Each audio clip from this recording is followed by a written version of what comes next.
Mulai. Bismillahirrahmanirrahim. Assalamualaikum warahmatullahi wabarakatuh. Yang kami hormati Ibu Dr. Haja Darmiani MPD dan Ibu Ipa Nurmayanti MPD selaku dosen pembimbing mata kuliah perkembangan peserta didik.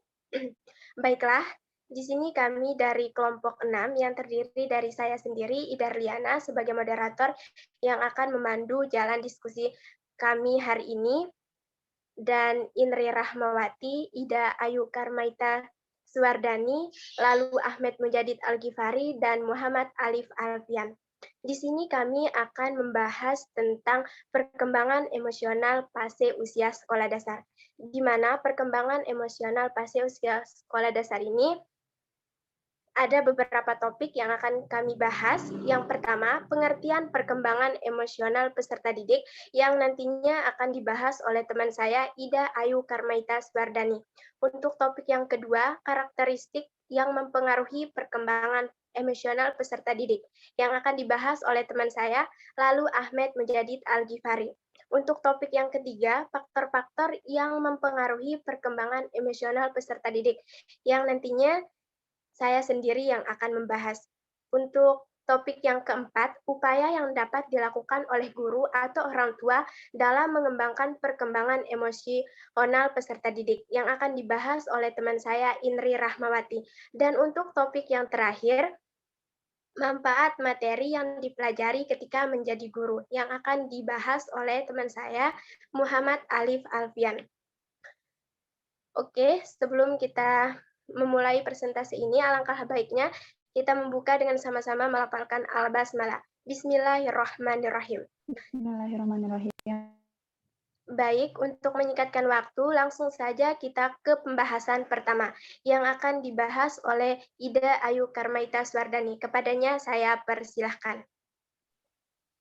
Baik, moderator. Jadi di sini saya akan membahas tentang pengertian perkembangan emosional peserta didik. Emosi sebagai setiap kegiatan atau pergolakan pikiran, perasaan, nafsu, setiap keadaan mental yang hebat dan meluap-luap, merujuk kepada suatu perasaan dan pikiran-pikiran yang khas, suatu keadaan biologis dan psikologis, dan serangkaian kecenderungan untuk bertindak. Sementara itu, mendefinisikan emosi sebagai suatu keadaan yang terangsang oleh organisme mencakup perubahan-perubahan yang disadari, yang mendalam sifatnya dan perubahan perilaku. Emosi dengan perasaan, dan dia mendefinisikan perasaan atau feelings adalah pengalaman yang disadari yang diaktifkan baik oleh perangsang eksternal maupun bermacam-macam keadaan jasmaniah. Definisi lain menyatakan bahwa emosi adalah suatu respon terhadap suatu rangsang yang menyebabkan perubahan fisiologis disertai perasaan yang kuat dan biasanya mengandung eksternal maupun internal. Dengan definisi ini, semakin jelas perbedaan antara emosi dengan perasaan, bahkan di sini tampak jelas bahwa perasaan termasuk ke dalam emosi atau menjadi bagian dari emosi. Selanjutnya, emosi awal anak-anak. Selama masa kanak-kanak, emosi masih sangat kuat. Saat ini merupakan saat ketidakseimbangan karena anak-anak keluar dari fokus, dalam arti bahwa ia mudah terbawa ledakan-ledakan emosional sehingga sulit dibimbing dan diarahkan. Hal tampak mencolok pada anak-anak usia 2,5 tahun sampai 3,5 tahun, sampai 5,5 tahun, selanjutnya sampai 6,5 tahun. Meskipun pada umumnya hal ini berlaku pada hampir seluruh masa kanak-kanak. Walaupun setiap emosi dapat dipertinggi dalam arti bahwa emosi itu lebih sering timbul dan lebih kuat biasanya pada individu tertentu.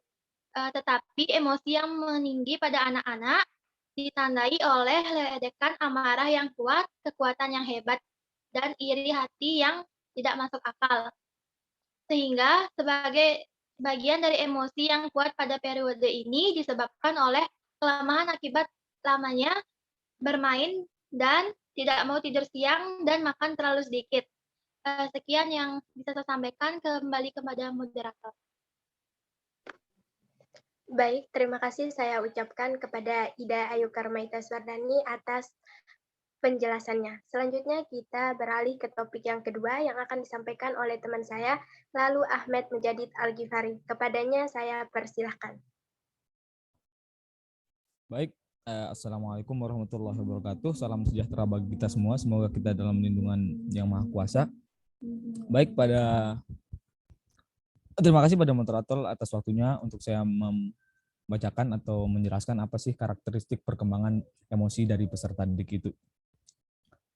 Karakteristik dari perkembangan emosi peserta didik, yaitu masa anak-anak dianggap sebagai periode awal dari kehidupan manusia sebelum memasuki yang namanya masa remaja, yang biasanya orang-orang menganggap sebagai badai atau istilahnya tekanan ya, di sana banyak ada badai kayak tekanan-tekanan. Orang-orang juga menganggapnya di sana itu suatu emosi mulai berkembang sebelum menuju pada emosi yang semakin tinggi. Maka dari itu, perkembangan emosi pada masa kanak-kanak perlu diperhatikan karena emosi anak tidak diarahkan akan mengakibatkan gangguan pada perkembangan motivasi jiwa anak ke depannya. Kurang lebih seperti itu. Baik, karakteristik perkembangan emosi menurut Mas Nipal di sini yang saya akan bacakan adalah yang pertama seperti yang ada di layar ya. Anak itu lebih sering terjadi perselisihan dengan teman sebayanya. Di mana maksudnya di sini coba kita lihat pada anak-anak usia dini, anak-anak kecil itu pasti adanya ketika kita melihat anak-anak yang mereka maunya misalnya bola nih, mereka maunya bola. Satu anak juga maunya bola, mereka berselisih antara yang pilih yang satu apa yang lain nih. Jadinya mereka berselisih. Saya maunya bola itu, saya juga mau. Jadi itu perselisihan kecil antara teman sebaya. Itu sering terjadi, itu adalah karakteristik yang ada pada perkembangan emosi peserta didik pada usia dini. Baik, untuk selanjutnya ada namanya kegiatan berteman lebih intens. Maksudnya di sini gimana? Temannya itu dia lebih dekat kemana-mana sama teman dia bareng-bareng. Kita lihat aja anak-anak SD itu jarang yang sendiri gitu. Mereka kalau mengajak kita ke sungai yuk mandi bareng. Kita pergi ke kantin yuk bareng. Coba kita lihat anak-anak masa-masa remaja. Masa anak remaja banyak yang istilahnya banyak yang menyendiri. Kalau anak-anak SD pada awal usia, anak-anak usia dini itu mereka lebih bertemannya itu lebih dekat. Ya, itu salah satu karakteristik dari perkembangan emosi menurut Manispal tadi.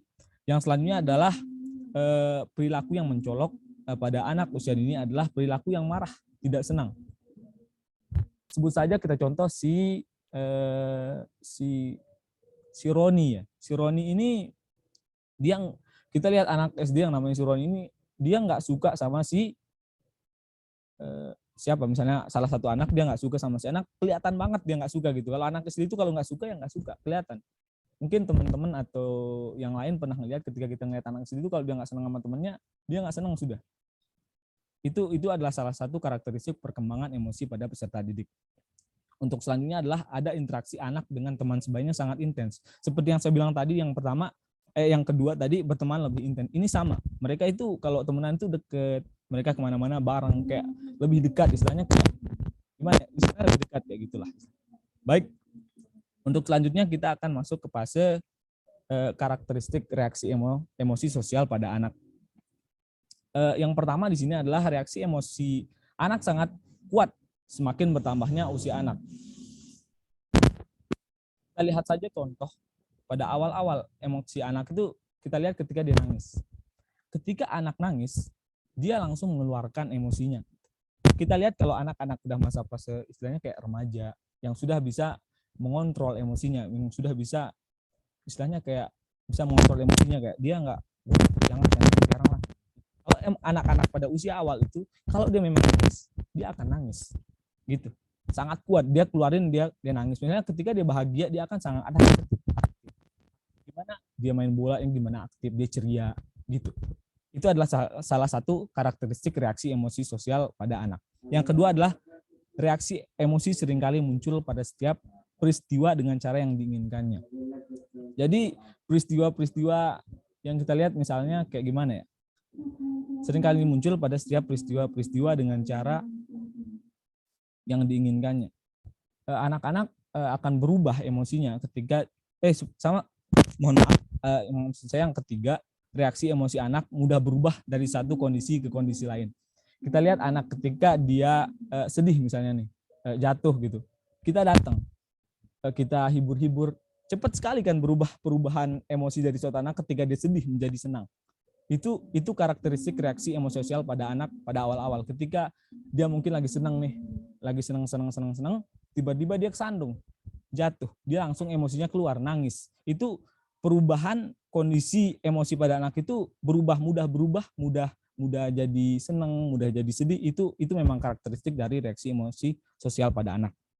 Yang selanjutnya adalah reaksi emosi bersifat individual. Individual, kita sudah lihat adalah individu. Individu adalah sendiri. Anak itu misalnya di satu lingkungan ada anak yang sedang cenderung dia lagi sedih, misalnya kayak merundung diri lah, dia mojok gitu. Kita nggak bisa ngajak teman semua itu untuk ikut sedih kan? Nggak mungkin kan untuk ngajak, satu sedih kita sedih bareng dong, nggak bisa. Makanya kenapa? Jadi emosi pada anak itu ketika awal-awal itu dia bersifat individual, sendiri-sendiri. Ketika dia bahagia, mungkin karena suatu hal, dia bahagia karena gini. Jadi kita nggak bisa maksain untuk ketika satu orang anak sedih, kita mau ajak semua anak itu untuk sedih. Jadi sudah jelas karakteristik reaksi emosi sosial pada anak. Yang keempat adalah reaksi emosinya bersifat individual. Yang selanjutnya adalah keadaan emosi anak dapat dikenali melalui gejala tingkah laku yang ditampilkan. Sangat jelas, kita bisa lihat misalnya anak-anak sedang tingkah lakunya sedang kayak gimana, dirundung pilu gimana, sedih. Kita bisa lihat dari sana, ini anak lagi sedih. Itu maksudnya yang nomor 5 ini.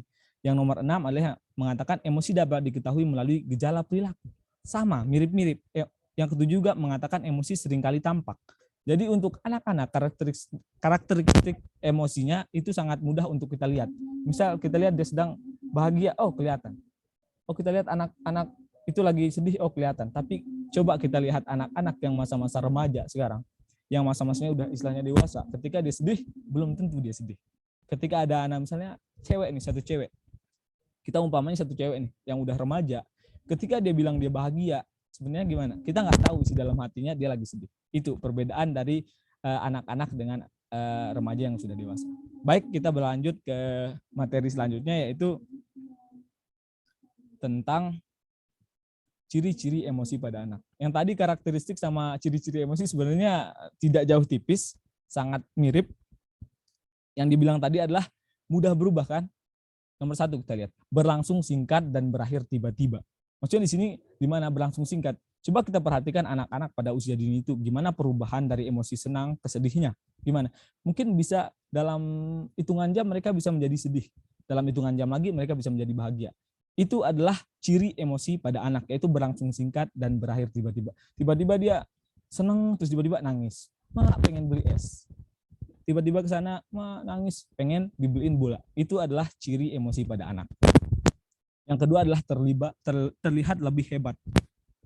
Terlihat lebih hebat di sini gimana? Ciri emosi anak itu lebih hebat. Dia lebih strong kelihatannya. Ketika dia nangis dengan sekuat tenaga. Gimana nangis dia nangis, emak, maksudnya kayak gitu, istilahnya kayak gitu ya. Dia kelihatannya lebih jelas. Tapi kita ambil contoh lagi, ketika seorang orang remaja, seorang orang kayak kita ini sudah, ketika kita sedih gimana? Kita tampainnya sedikit kan? Kita nggak mungkin nangis, gitu kan? Kan malu. Tapi ketika anak-anak usia pada awal itu dia ciri emosinya dia liatin dengan misalnya dia lagi bahagia, dia aktif, dia bahagianya dengan aktif, dia ketawa-tawa sama temennya, diajak temennya, itu emosi.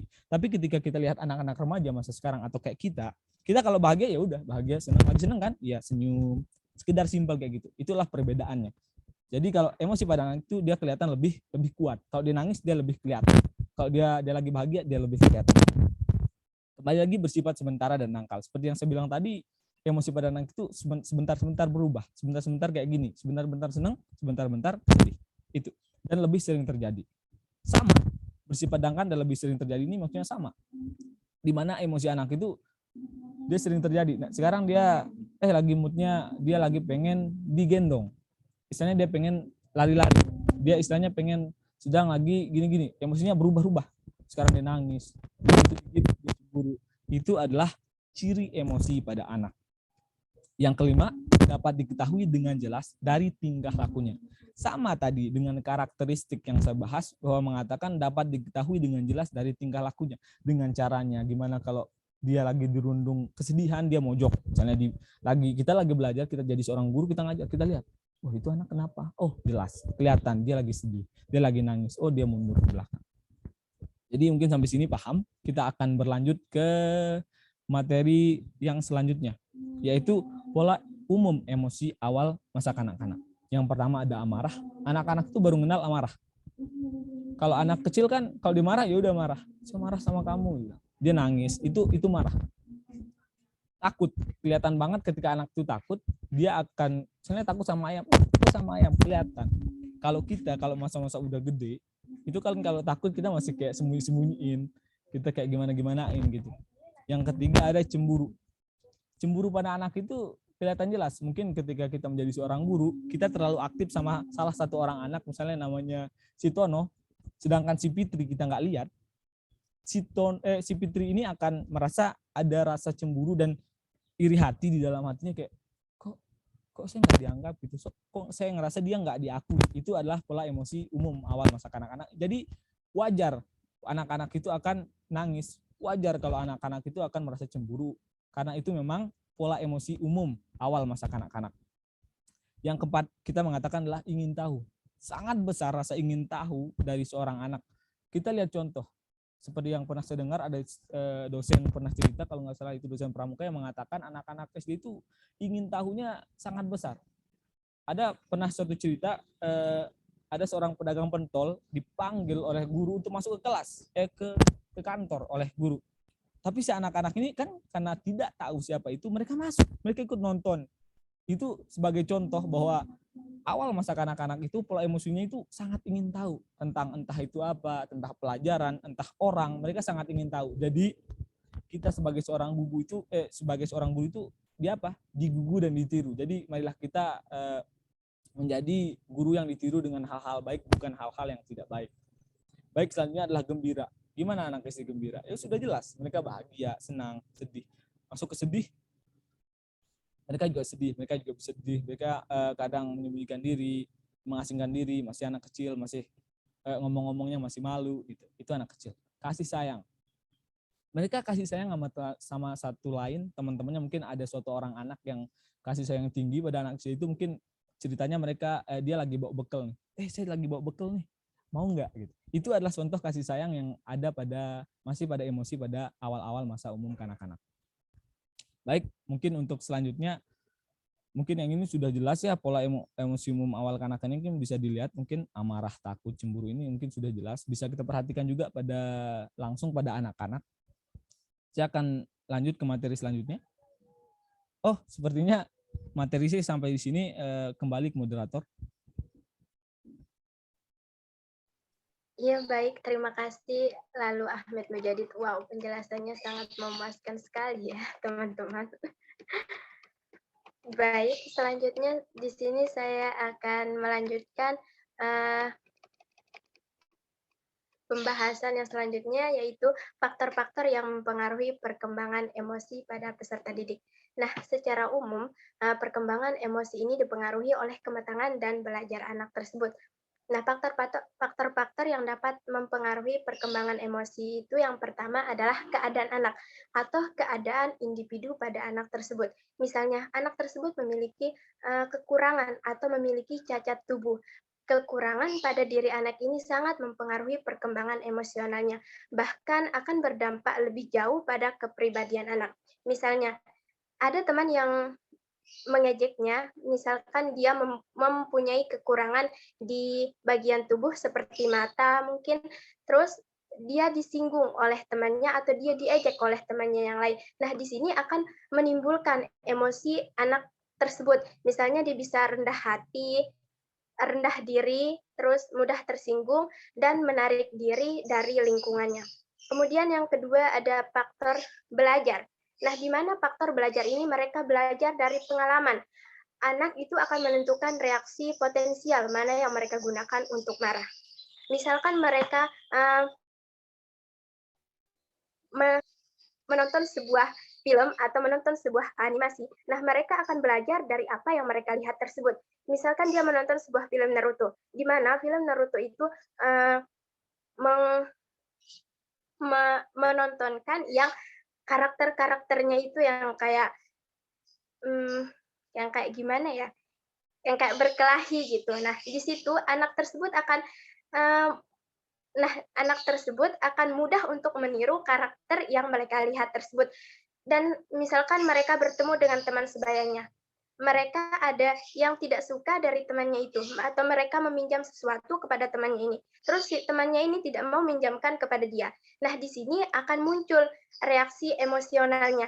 Mungkin dia akan kayak tepu gitu. Mungkin seperti itu dia akan mengeluarkan reaksi emosinya.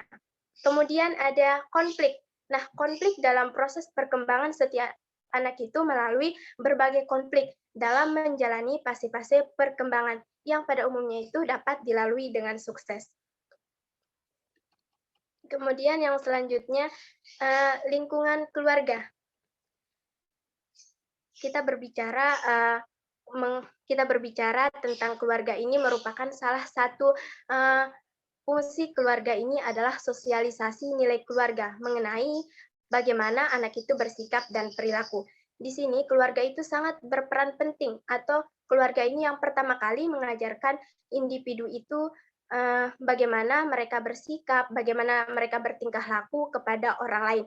Nah, mereka di sini akan belajar dari contoh yang diberikan oleh orang tuanya. Bagaimana sih individu ini harus mengeksplorasi emosinya ini.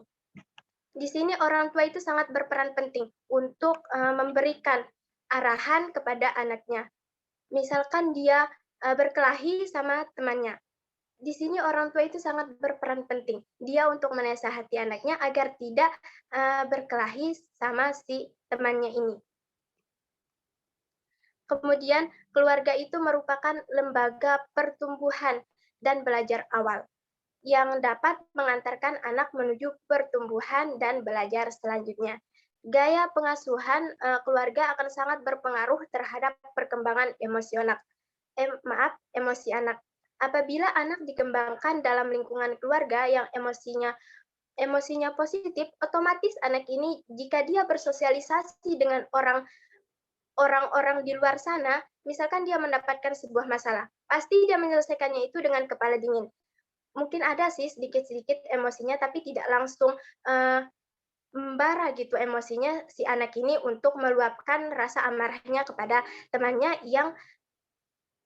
temannya tadi yang berkonflik dengan dia.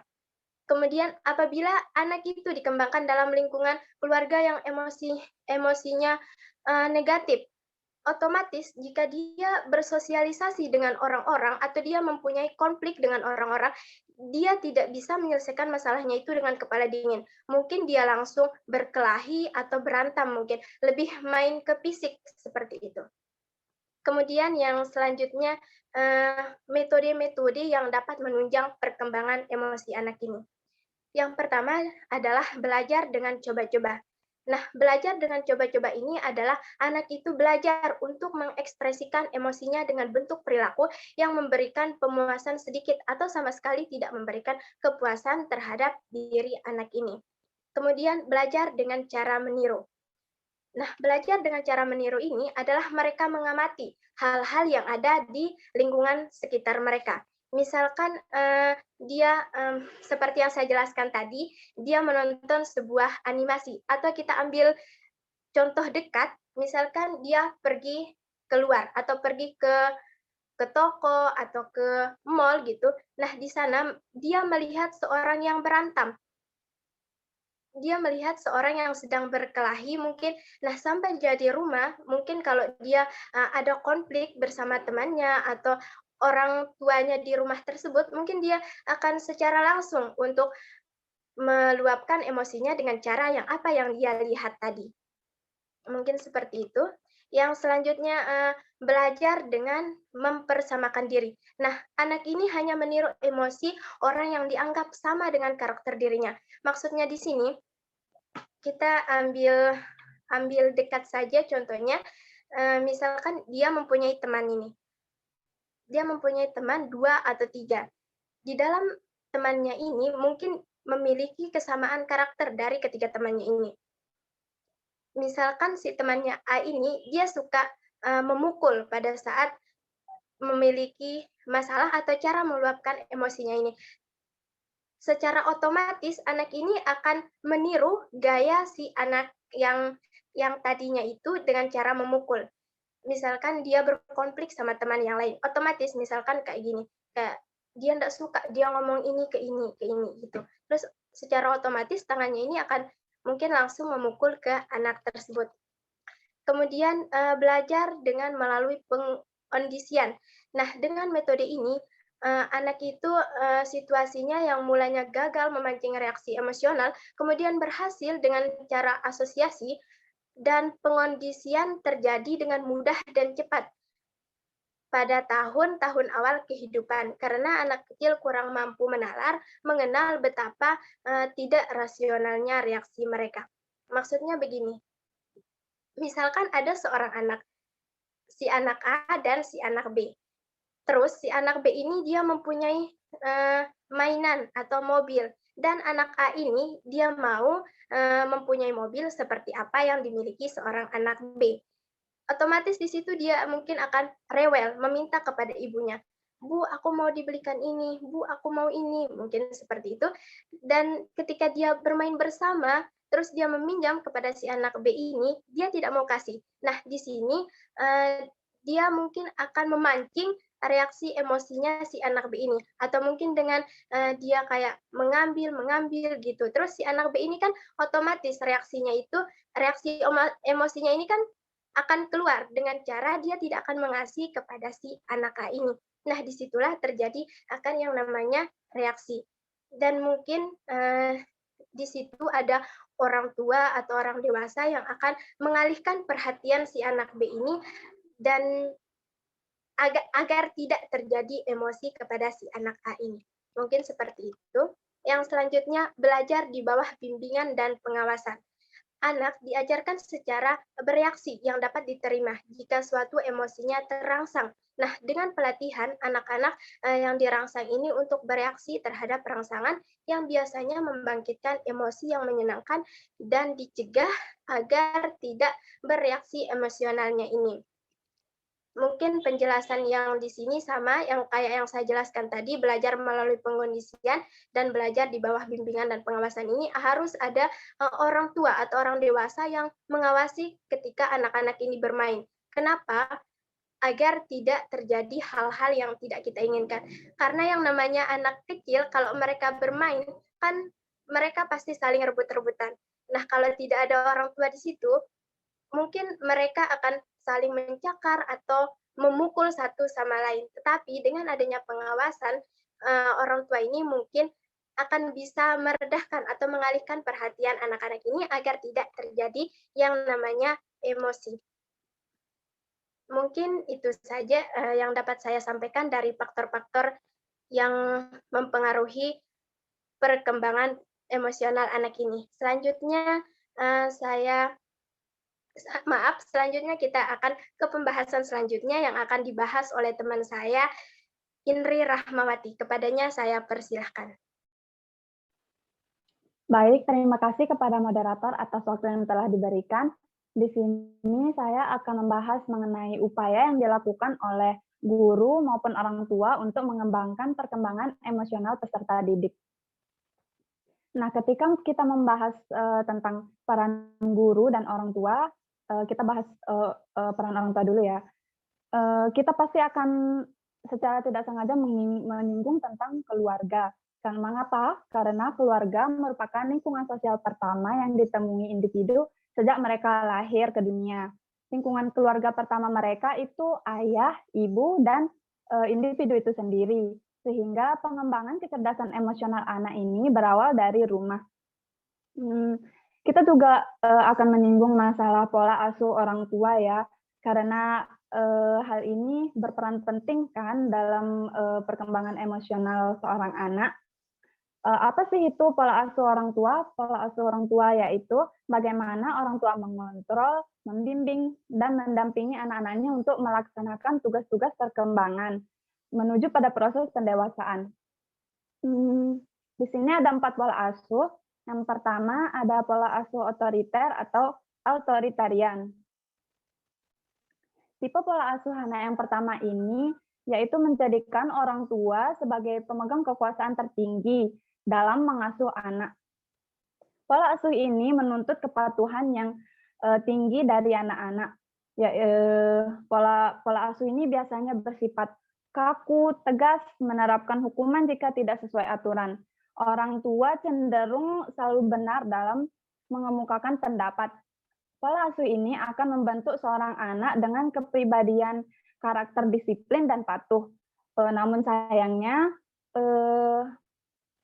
orang tua dengan pola asuh otoriter ini biasanya mengungkapkan pendapatnya itu dengan kata pokoknya harus begini, pokoknya harus begitu, pokoknya jangan begini, pokoknya jangan begitu. Dia hanya mengutarakan pendapatnya tanpa menanyakan pendapat sang anak begitu.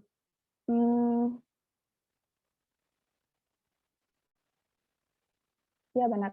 Tanpa mempedulikan atau mendengar pendapat dan keinginan dari sang anak. Hal ini tentunya dapat membuat anak tidak terbiasa membuat keputusan sendiri dan takut jika tidak menuruti perkataan orang tuanya. Selain itu, anak yang terbiasa dalam pola asuh otoriter ini cenderung sulit mengungkapkan pendapatnya, sehingga muncul masalah kecemasan yang mungkin saja bisa menyebabkan stres. Dampak pola asuh otoriter ini terhadap perkembangan anak lainnya, yakni dapat membuat emosi anak meledak-ledak, hubungan interpersonal dengan orang lain yang kurang baik, dan cenderung menjadi pribadi yang otoriter di kemudian hari. Selanjutnya, pola asuh permisif atau indulgen. Pola asuh permisif ini berlawanan 180 derajat dengan pola asuh otoriter yang tadi ya. Pola ini dikenal dengan karakteristik memanjakan anak atau serba boleh. Apapun yang anak inginkan, mau ini, mau itu, pasti dikabulkan. Pola asuh ini cenderung menerima, lunak, dan lebih pasif dalam kedisiplinan. Orang tua biasanya menjadi sangat dekat gitu. Teman main, memberikan perhatian, kehangatan, interaksi yang cukup baik, tidak menuntut dan memberi kebebasan tinggi pada anak untuk bertindak semau anaknya itu, bertindak sesuai keinginannya. Ciri lainnya dari pola asuh ini, orang tua selalu mendorong anaknya untuk berbuat bebas semaunya, mewujudkan apa yang anak mau dan tidak memberikan batasan kepada anak sehingga jarang didisiplinkan. Anak yang tumbuh dalam pola asuh permisif memang tumbuh kreatif. Mengapa demikian? Karena anak terbiasa bebas. Apa saja yang ia lakukan boleh gitu, sehingga perkembangannya itu cepat, tidak terbatas. Karena dia juga kan jarang didisiplinkan begitu.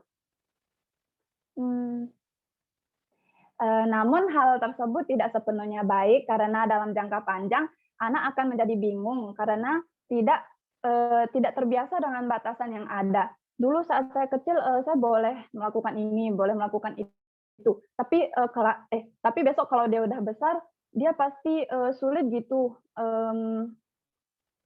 Di sekolah misalnya kan ada peraturan-peraturan. Nah, dia tidak akan terbiasa dengan itu karena waktu kecil dia itu tidak pernah didisiplinkan, maksudnya tidak pokoknya dia boleh melakukan apa saja gitu. Dia pasti akan terbawa dalam kegiatannya di sekolah seperti itu. Pokoknya dia terbiasa dengan batasan yang ada. Hal tersebut dapat membuat anak menjadi sulit menyesuaikan diri dengan lingkungan, bersifat egois, menuntut, cenderung memberontak, dan motivasi belajar yang kurang. Selanjutnya ada pola asuh cuek atau neglectful. Pola asuh cuek atau abai ini sering terjadi pada orang tua yang terlalu sibuk atau memiliki masalah pribadi. Masalah pribadi ini seperti masalah keuangan, kecanduan narkoba, alkohol, atau judi, sehingga orang tua hanya menunjukkan sedikit komitmen dalam mengasuh anak. Yang berarti mereka hanya memiliki sedikit waktu dan perhatian untuk anaknya. Pada tipe pola asuh ini, orang tua hanya memenuhi kebutuhan fisik dari sang anak, seperti makan, tempat tinggal, dan pakaian, tetapi sementara itu kebutuhan secara psikologis anak psikologis dan emosional jarang terpenuhi karena orang tua menjadi tidak peduli dan jarang berinteraksi dengan anaknya. Pada pola asuh ini, tidak jarang jika anak lebih banyak dididik oleh HP, televisi, video game, seperti itu. Saat kecil mungkin anak belum sadar ya dengan ketidakacuhan orang tuanya. Namun lambat laun ketika anak sudah beranjak dewasa, anak tersebut sadar bahwa dirinya itu tidak penting dalam kehidupan orang tuanya, sehingga anak tersebut cenderung menjadi mandiri. Maksudnya mandiri di sini dia akan melakukan apa-apa pekerjaan itu sendiri begitu. Soalnya dia sadar kalau orang tuanya itu tidak akan mempedulikan dia gitu. Tapi hal ini tidak sepenuhnya baik karena anak yang tumbuh dengan pola asuh pola asuh cuek ini cenderung menyebabkan anak bermasalah di kemudian hari, seperti nilai akademis yang buruk, emosi yang tidak terkontrol, serta kesulitan menjalin relasi dan komunikasi. Selanjutnya, pola asuh demokratis atau autoritatif. Pola asuh demokratis merupakan pola asuh yang paling baik. Pola asuh demokratis ini adalah pola asuh yang hangat namun tegas. Orang tua mendorong anaknya menjadi mandiri dan memiliki kebebasan, namun tetap diberikan batasan dan kontrol pada anaknya. Bisa dibilang pola asuh demokratis merupakan kombinasi antara pola asuh otoriter dan permisif. Anak diberikan batasan dan konsekuensi yang konsisten sehingga ketika batasan tersebut dilanggar, orang tua akan memberikan hukuman seperti itu ya, tapi hukumannya itu yang bersifat mendidik. Tujuan batasan dan konsekuensi juga kita jelaskan kepada anak. Misalnya, kamu tidak boleh melakukan ini dengan disertai dengan alasan. Sehingga komunikasinya juga tetap terjaga dengan baik. Di luar itu, orang tua juga tetap memberikan pujian, dukungan emosional, dan hadiah jika anak dapat meraih suatu prestasi. Komunikasi antara orang tua dan anak terjalin baik, sehingga anak juga menjadi jujur, tetapi tetap patuh. Pola asuh ini menjadikan anak menjadi kepribadian yang seimbang, mandiri, dalam mengambil keputusan, disiplin, dan mempunyai komunikasi yang baik. Memiliki rasa percaya diri, kreatif, dan bahagia secara psikologis. Karakteristik tersebut dipercayai dapat menjadi kunci kesuksesan seorang anak di kemudian hari. Dari keempat pola asuh tersebut, pola asuh yang terbaik untuk membantu kecerdasan emosional anak adalah pola asuh yang pertama, yaitu yang terakhir kalau di sini, yaitu demokratis. Karena jenis pola asuh ini memberikan keseimbangan antara perhatian, pengertian, cinta kasih, dan kehangatan dengan ketegasan serta kedisiplinan. Melakukan suatu hal yang positif, berikan pujian atau hadiah kecil. Sebaliknya, jika anak melakukan kesalahan, berikan hukuman yang sewajarnya. Berikan juga pengertian kepada anak mengapa hal tersebut penting diterapkan dalam keluarga. Selain itu, untuk mengembangkan kecerdasan emosional anak, ada beberapa hal yang harus dibiasakan oleh orang tua. Hal ini juga dapat dilakukan oleh guru. Materi selanjutnya ya.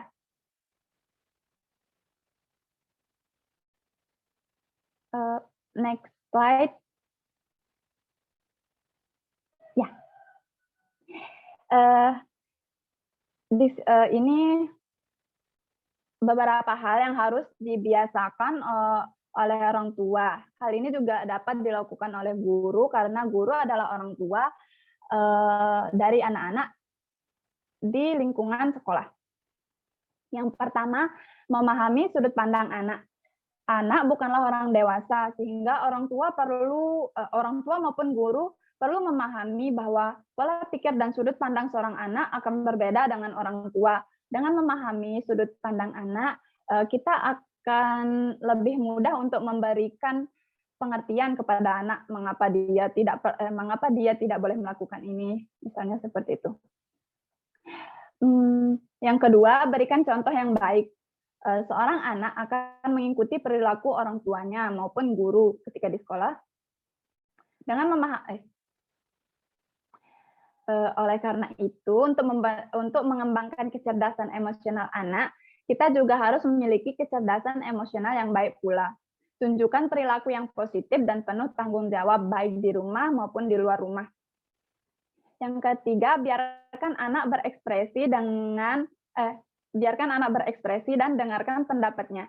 Banyak orang tua yang tidak pernah menganggap pendapat anak merupakan hal yang penting untuk didengarkan. Hal ini merupakan suatu kesalahan yang besar. Untuk membentuk anak dengan kecerdasan emosional yang baik, orang tua harus menjadi telinga untuk bersedia mendengarkan pendapat anak ataupun curahan hatinya. Kemudian pertimbangkan keinginan anak, jika menurut Anda memang sesuai, maka ikuti. Namun jika tidak sesuai, berikan pengertian yang baik kepada anak. Yang keempat, ajarkan cara memecahkan masalah. Hal ini sangat penting agar anak terbiasa untuk memecahkan masalahnya sendiri. Di sini bukan berarti kita yang memecahkan masalah itu ya, kita cuma mengajarkan cara pemecahan masalahnya saja. Biar anak itu sendiri yang memecahkan masalahnya, kita hanya mengajarkan caranya saja. Sehingga nantinya terbentuk suatu kemandirian pada anak. Ajarkan kepada anak untuk tidak hanya dapat melakukan komplain terhadap sesuatu hal, namun ia juga harus memikirkan solusi atau cara untuk memecahkan masalah tersebut. Dengan menerapkan hal-hal di atas, orang tua maupun guru akan mampu membentuk seorang anak dengan kecerdasan emosional yang baik, sehingga memiliki kepribadian dan etika yang baik pula di masa mendatang. Hal ini sangat penting karena sudah terbukti bahwa seorang anak yang memiliki kecerdasan emosional yang tinggi lebih disenangi dan lebih mudah mendapatkan posisi strategis baik dalam masyarakat maupun dalam pekerjaan nantinya. Sekian materi yang dapat saya sampaikan. Kurang lebihnya saya mohon maaf. Saya kembalikan ke moderator. Terima kasih. Baik, terima kasih Indri atas penjelasannya. Selanjutnya kita lanjut ke topik yang terakhir yang akan dibahas oleh teman saya, Muhammad Alif Alfian. Kepadanya saya persilahkan. Baik, terima kasih moderator. Di sini saya akan membahas apa manfaat mempelajari materi perkembangan emosional fase usia sekolah dasar jika menjadi guru. Ada beberapa manfaat yang dapat kita pelajari. Yang pertama,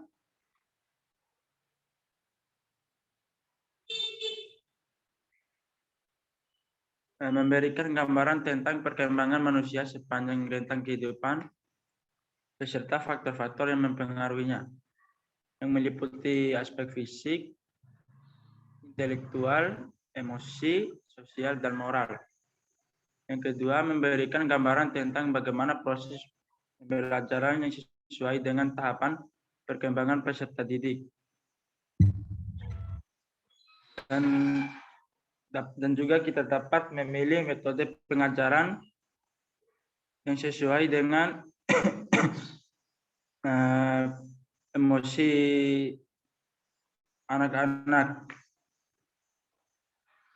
memahami bentuk-bentuk gejala psikologis individu siswa secara umum dalam bentuk sikap dan tingkah laku selama mengikuti proses pembelajaran. Dapat memilih dan memberikan materi pendidikan dan pengajaran sesuai dengan kebutuhan anak didik pada tiap tingkat perkembangan tertentu.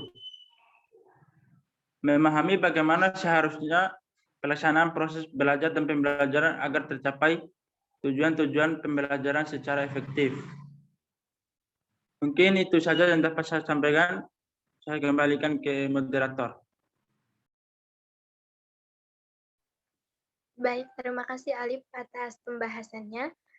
Mungkin itu saja yang dapat kami bahas pada presentasi kali ini, tapi sebelum saya menutup presentasi kami pada hari ini, saya akan membacakan kesimpulan dari pembahasan yang telah kami bahas tadi.